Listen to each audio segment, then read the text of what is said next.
Kalaulah kefakiran itu berwujud manusia, akan aku bunuh dia. Kefakiran itu bisa membawa kepada kekufuran. Jadi yang lebih diutamakan mungkin gimana memerangi hal-hal semacam itu yang lebih di depan mata gitu.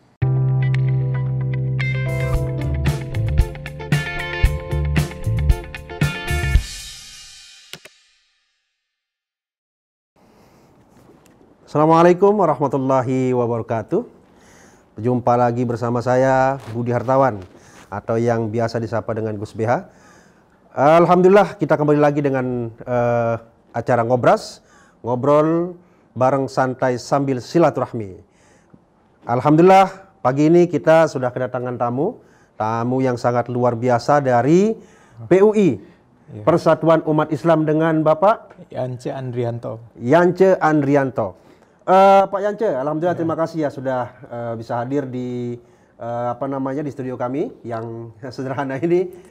Semoga di Jumat yang berkah ini kita juga masih diberikan kesehatan ya. Amin. Oke, Pak Yance, saya ingin tahu nih, dan juga mungkin masyarakat juga ingin tahu, PUI itu sebenarnya apa? Ormas apa, bergerak di bidang apa? Gitu. Kira-kira begitu Pak Yance. Jadi pada dasarnya para pendiri PUI ini awalnya mendirikan PUI itu untuk ormas di bidang pendidikan. Tahun 1911 itu Hayatul Qulub didirikan di Majalengka oleh Kiai Haji Abdul Halim. Dan tahun 1931 Kiai Haji Ahmad Sanusi mendirikan juga salah satu ormas, dan pada tahun 1952 mereka berfusi menyatukan menjadi PUI, Persatuan Umat Islam. 1952. 1952. Artinya setelah kemerdekaan ya. Setelah kemerdekaan. Dan itu concern di bidang pendidikan. Di bidang pendidikan. Tetapi kalau catatan di Statblad zaman Belanda itu mereka mendirikan ormas masing-masing itu tahun 1911 sama 1931, dan mungkin hanya PUI saja ormas yang dari dua ormas jadi satu. Jadi makanya dinamakan Persatuan Umat Islam. Iya. Pendidikan atau model pendidikan apa yang menjadi concern daripada PUI? Kami lebih banyak di pendidikan ya dasar, pendidikan alia, pendidikan ini dan kami juga memiliki sekitar 1.500 lembaga pendidikan di Jawa Barat. 1.500 lembaga pendidikan. Oh, sebuah angka yang cukup sangat besar sekali ya. Iya, lumayan. Dan juga pesantren ada? Pesantren ada. Kita memiliki beragam, mungkin karena itikat awalnya mempersatukan, jadi PUI ini sangat variatif. Jadi seperti ketua PDPUI di Majalengka itu adalah, maaf nih agak menyerempet dikit, dari PDIP. Nah, sedangkan dari Sukabumi itu dari PKS yang sangat bertolak belakang ya.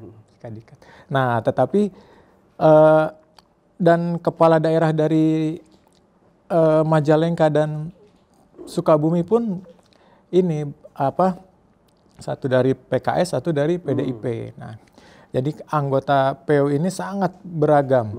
Jadi ada yang terjun di bidang politik, ada yang di bidang perdagangan. Nah, tapi kalau yang di bidang politik pun kita mensupport segala mereka ingin mau kemana, kita akan support. Lalu corak pendidikannya bagaimana? Tadi kan ada beragam ya, dari PDIP, dari PKS, dan mungkin juga dari Golkar, saya tidak tahu gitu ya. Ada juga dari Golkar. Dan concern di dalam pendidikan itu, corak pendidikan yang dibangun itu seperti apa? Ya, kami pada dasarnya memiliki dasar tidak ingin kalau istilah sekarang fait accompli, jadi tidak ingin membentur-benturkan sesuatu masalah yang mestinya tidak besar tapi dibesar-besarkan. Jadi kami tuh bahkan tidak membeda-bedakan mau dia dari manapun, selama ingin berkontribusi untuk PUI, itu kami akan support, dukung, terima, apresiasi. Bahkan ini ada satu cerita. Saya punya saudara sepupu, itu tinggal di Bitung. Dia nikah sama sepupu saya. Sepupu saya tadinya Kristen, masuk Islam, mualaf, dan suaminya ini dari orang Sunda. Beliau ini yang membangun patung Yesus memberkati di Pulau Lembe, Bitung. Nah itu, dan beberapa ini kayak ini kesusteran di sana tuh, patung-patungnya beliau yang buat. Padahal beliau orang Islam. Nah, jadi tidak ada istilahnya harus membentur-benturkan yang memangnya sebetulnya tidak berbenturan gitu. Dan sebetulnya kalau kita lihat juga dari sejarah, arsitek dari Istiqlal itu kan juga Nababan ya, non-muslim juga, jadi tidak ada masalah. Terkait dengan dunia pendidikan, Pak, saya ingin menyinggung sedikit. Sekarang ini kan banyak sekali kekhawatirannya. Dunia pendidikan ini kan juga sudah masuk pemahaman-pemahaman yang ya ada banyak sekali kita temukan, misalnya seorang guru yang mengajarkan intoleransi kepada siswanya dan yang lain-lain seperti itu. Bagaimana PUI menanggapi hal tersebut? Nah, ini kita juga ada salah satu terobosan berupa wakil ketua kami sekarang itu menjabat sebagai pembina di pembina rohis perguruan tinggi kedinasan se-Indonesia. Pak Wido Supraha yang sekarang di MUI bidang pengembangan. Jadi mungkin jika ada sesuatu yang kira-kira mengkhawatirkan, kalau enggak indikasi-indikasi tertentu, mungkin itu alert pertamanya mungkin akan kami bisa lihat gitu, bahwa oh mereka ini ternyata di lembaga, karena kan seperti kita ketahui lembaga tinggi kedinasan itu kan termasuk satu yang ya istilahnya harus diawasi lah atas banyak intoleran dan sebagainya ya, walaupun nggak semua ya, tapi itu juga sudah menjadi concern kami. Mudah-mudahan bisa jadi kontribusi PUI walaupun tidak begitu besar, tapi untuk NKRI dan untuk membangun peradaban yang lebih maju, yang lebih kultural dan saling menghargai, mungkin itu bisa kedepannya bisa suatu saat akan tercapai gitu. 1.500 lembaga pendidikan. Iya. Artinya itu kan 3 kali lipatnya kalau gurunya kan, bisa sampai 5.000, 6.000 itu gurunya, ya kan? Lalu kemudian sekarang ini kita juga lihat ya dunia pendidikan ini ya begitu tadi yang saya bilang, banyak dimasuki paham-paham yang intoleransi, terus kemudian mengajarkan siswanya untuk untuk tidak aware terhadap temannya dan yang lainnya. Bagaimana kemudian PUI ini agar men-screening atau memberikan pemahaman kepada guru-guru yang banyak sekali ini agar tidak ikut-ikutan begitu dengan pemahaman-pemahaman seperti itu? Oh, kami ada ini di tingkat guru-guru pun akan ada selalu ya istilahnya kalau kita kebersamaan ya di PUI. Jadi kita itu akan ada pertemuan, akan ada ya saling komunikasi.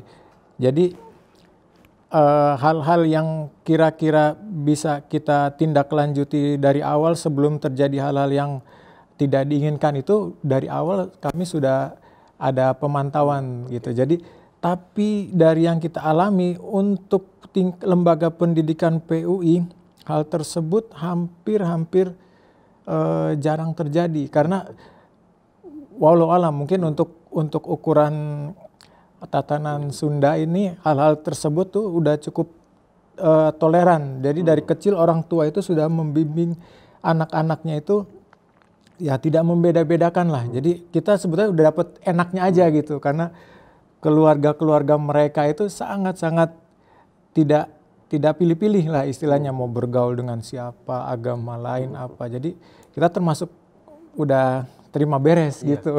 Lalu bagaimana apa namanya PUI kemudian nanti misalnya akan ini kan 1.500 itu masih dalam wilayah Jawa Barat ya. Iya. Tentunya kita juga berharap agar ini menjadi nasional, hampir seluruh Indonesia bisa tersebar. Apa yang PUI lakukan ke depannya untuk mengembangkan ini? Kami lebih concern dengan mendukung setiap langkah pemerintah, karena kan bagaimanapun juga kan kita harus bersinergi dengan pemerintah, dan keumatan itu utama kami adalah lebih ke gimana caranya supaya banyak yang di bawah tingkat kemakmuran. Ini kami lebih utama biar mereka bisa menaikkan taraf kehidupan, seperti kata Sayyidina Ali bin Abi Thalib radhiyallahu an, kalaulah kefakiran itu berwujud manusia, akan aku bunuh dia. Nah, jadi maksudnya kefakiran itu bisa membawa kepada kekufuran. Jadi yang lebih diutamakan mungkin gimana memerangi hal-hal semacam itu yang lebih di depan mata gitu.